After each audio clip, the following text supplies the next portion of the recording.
শীতের সন্ধ্যায় চায়ের সাথে বাঁধাকপির এই পকোড়া না হলে যেন চলেই না।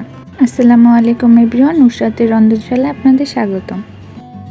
আজকে আমি তৈরি করব মুচমুচে বাঁধাকপির পকোড়া। আমি একটা বাঁধাকপির অর্ধেকটা ঠিক এভাবে চিকন করে ধুয়ে কেটে নিয়েছি।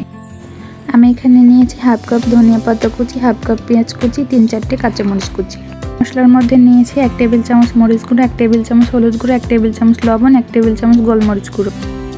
এবার একটি বাটিতে বাঁধাকপিগুলো নিয়ে নিব। আর বাঁধাকপিটাকে চেষ্টা করবেন চিকন করে পাতলা করে কেটে নিতে।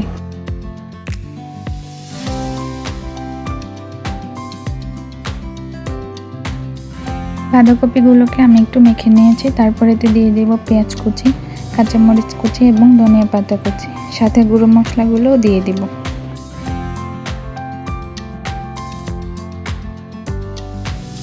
আমি কাঁচামরিচ এবং শুকনো মরিচের গুঁড়ো দুটোই দিয়েছি, কারণ আমি ঝাল খেতে ভালোবাসি।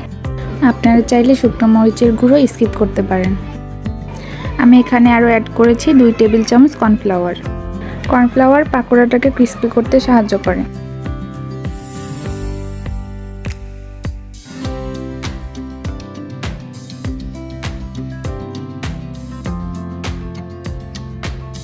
সবশেষে দিয়ে দিলাম হাফ কাপ বেসন।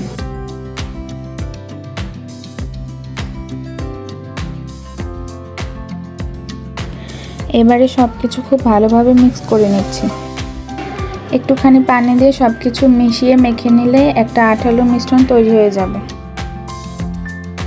এটি এখন পাকোড়া তৈরি করার জন্য প্রস্তুত। দেখতেই পাচ্ছেন খুবই সুন্দর একটি মিশ্রণ তৈরি হয়েছে, অনেকটাই নরম এবং আঠালো। এখন চলে যাচ্ছে চুলাতে। চুলা একটি কড়াইতে তেল দিয়ে তেল খুব ভালোভাবে গরম করে নিব। চুলার আঁচ মিডিয়াম রাখতে হবে, তা না হলে পাকোড়া দেওয়ার সাথে সাথে উপরে কালার চলে আসবে, ভেতর থেকে ভালোভাবে কুকড হবে না। আপনারা আপনাদের ইচ্ছে মতো শেপ দিয়ে পাকোড়াগুলো তৈরি করতে পারেন। পাকোড়াগুলো খুব বেশি মোটা না করে একটু পাতলা করার চেষ্টা করবেন, তাহলে পাকোড়াগুলো খুবই ভালো হবে। আমি পেঁয়াজের মতো শেপ দিয়ে পাকোড়াগুলো দিয়ে দিচ্ছি।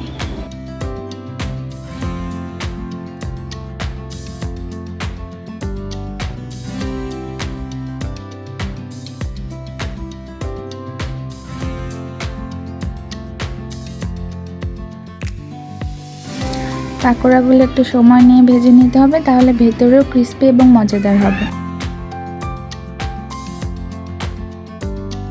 চুলার আঁচ মিডিয়ামের থেকেও একটু লোতে রেখে প্রায় 7 থেকে 8 মিনিট হাতে সময় নিয়ে উল্টে পাল্টে সুন্দর কালার আসা পর্যন্ত আমি পাকোড়াগুলো ভেজে নেব।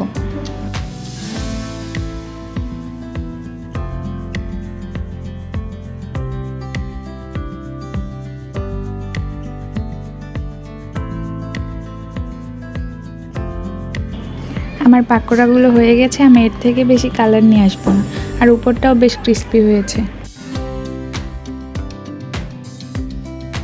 এই পর্যায়ে আমি তেল ঝরিয়ে উঠিয়ে নিচ্ছি।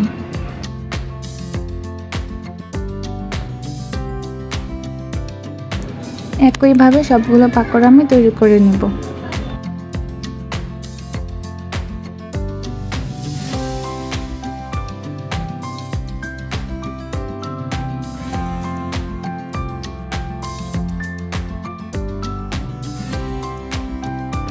পাকোড়াগুলো কত বেশি পারফেক্ট আর ক্রিস্পি হয়েছে যা আপনারা দেখেই বুঝতে পারবেন।